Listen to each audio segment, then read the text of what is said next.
Fala pessoal, beleza? Nessa aula a gente vai aprender um pouco mais sobre arquitetura hexagonal. A gente vai falar um pouco aqui sobre o seu conceito, né? Antes de colocarmos ali a mão na massa, vamos aprender aqui o conceito de alguns componentes aqui da arquitetura hexagonal para que fique mais claro e no momento que a gente for colocar a mão na massa, as coisas fiquem mais claras para a gente, tá bom? Então, vamos lá. A arquitetura hexagonal, ela foi proposta ali por Alistair Cockburn lá em meados dos anos 90, ou seja, já tem um tempinho que essa arquitetura já está no mercado e, e já está amadurecida e utilizada por diversas empresas, né? E o objetivo da arquitetura hexagonal, elas são bem parecidos com os conceitos ali do Clean Architecture, né, da arquitetura limpa proposta ali por Uncle Bob, né? E qual o objetivo principal, né, da arquitetura hexagonal? O objetivo principal é a gente conseguir separar as classes de domínio do restante do sistema. Então, as classes de domínio, a regra de negócio do nosso sistema, ele precisa ser separado do restante do sistema, seja da infra do sistema, seja da parte de persistência, da comunicação entre outros sistemas, né, a comunicação ali com o banco de dados. Então, tudo isso que é em volta do nosso sistema, ele é separado ali do domínio das regras de negócio, tá bom? E o que aqui a gente ganha desenvolvendo uma aplicação ali com essa arquitetura?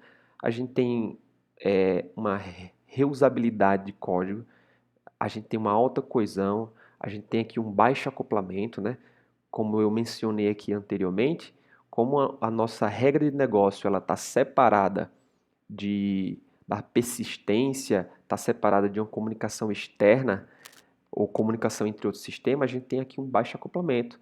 Então, a nossa regra de negócio não está diretamente acoplada com alguma tecnologia ou com algum componente, né? Por exemplo, se eu tenho uma aplicação que faz uma persistência ali no banco MySQL, com arquitetura hexagonal, eu posso tranquilamente e de forma fácil trocar esse banco por um banco não relacional, por exemplo, um Mongo ou um Dynamo, e eu consigo trocar isso de forma tranquila e a minha regra de negócio não vai sofrer um impacto com isso, né? Então, minha regra de negócio vai estar isolada ali de todos esses componentes, tá? Então, a arquitetura hexagonal também aqui ela é independente de tecnologia. Então, a gente pode desenvolver ela aí com qualquer linguagem de programação. E como a gente tem um baixo acoplamento aqui, logo a gente consegue testar a nossa aplicação de forma mais fácil, né? Então, como eu mencionei aqui, a arquitetura hexagonal, basicamente, ela se divide em dois grupos, né? As classes de domínio, que são as nossas regras de negócio, e as classes relacionadas com infraestrutura, tecnologia, integração entre sistema, persistência, né? Como banco de dados. Então, a gente tem esses dois grupos aí. E, além disso, a arquitetura hexagonal, a parte de classe de domínio, a nossa regra de negócio, ela não deve depender e não deve estar relacionada com outros componentes, né? Com as classes de infraestrutura ou do sistema externo. Então, a nossa regra de negócio ela precisa aqui estar bem isolado desses outros componentes, né? Até para a gente conseguir ter as vantagens da arquitetura hexagonal, né? Que é ter esse baixo acoplamento e conseguirmos trocar de tecnologia, trocar de componente de forma bem mais fácil, né? E aí a gente tem também aqui dois outros componentes na arquitetura hexagonal que a gente vai falar um pouco agora, que são as portas e os adaptadores, né? A arquitetura hexagonal, em algumas literaturas aí, em alguns blogs, você também vai ver o nome dela de Ports and Adapters, tá?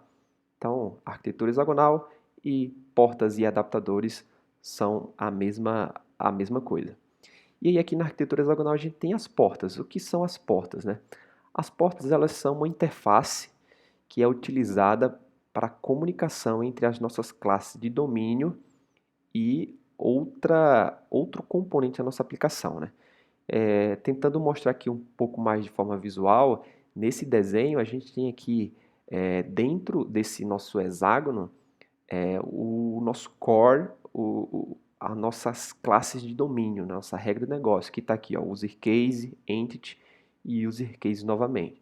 Então aqui dentro, nesse core aqui, é que vai ficar toda a nossa regra de negócio. E fora, né, desse nosso núcleo aqui, você vai conseguir ver ali os adaptadores. E o que são adaptadores? Adaptadores são todos os outros componentes em que a nossa aplicação precisa. Por exemplo, uma API, um banco de dados, uma chamada externa para outro sistema. Tudo isso são adaptadores ali que a gente consegue acoplar na nossa aplicação. E para fazer uma comunicação aqui entre um adaptador e as nossas regras de negócio, a gente precisa de um caminho. E esse caminho aí a gente chama de portas, tá? E aí as portas, a gente tem dois tipos de portas. A gente tem portas de entrada e portas de saída. As portas de entrada são interfaces, literalmente interface ali, se a gente olhar por uma orientação objeto, são interfaces de comunicação, né? Ou uma ponte ali, onde a gente consegue, de fora da nossa aplicação, de fora do core para dentro, chamar a nossa aplicação. Exemplos de portas de entrada ali poderia ser uma API, poderia ser uma fila, um gRPC, um GraphQL, ou seja, algo que vai estimular, que vai chamar a nossa aplicação. Então, algum adaptador que vai chamar a nossa aplicação, eles precisam implementar essas nossas portas de entrada, tá? E as portas de saída, elas também são interfaces e a comunicação dela é de dentro para fora. Ou seja, o estímulo inicial vem do nosso core, da nossa aplicação. Então, o nosso core da aplicação é que vai estimular essa porta, e alguém que implemente essa porta vai ser chamada. Algum adaptador que implementa essa nossa porta de saída que vai ser chamada. Exemplos de implementações ou de adaptadores de portas de saída, por exemplo, um banco de dados, ele precisa implementar uma porta de saída, porque o core da nossa aplicação irá chamar ele, então a comunicação se dá de dentro para fora. Ou outro exemplo aqui também pode ser uma chamada externa a algum outro sistema e essa chamada também, esse adaptador, ele precisa implementar ali a porta de saída, tá?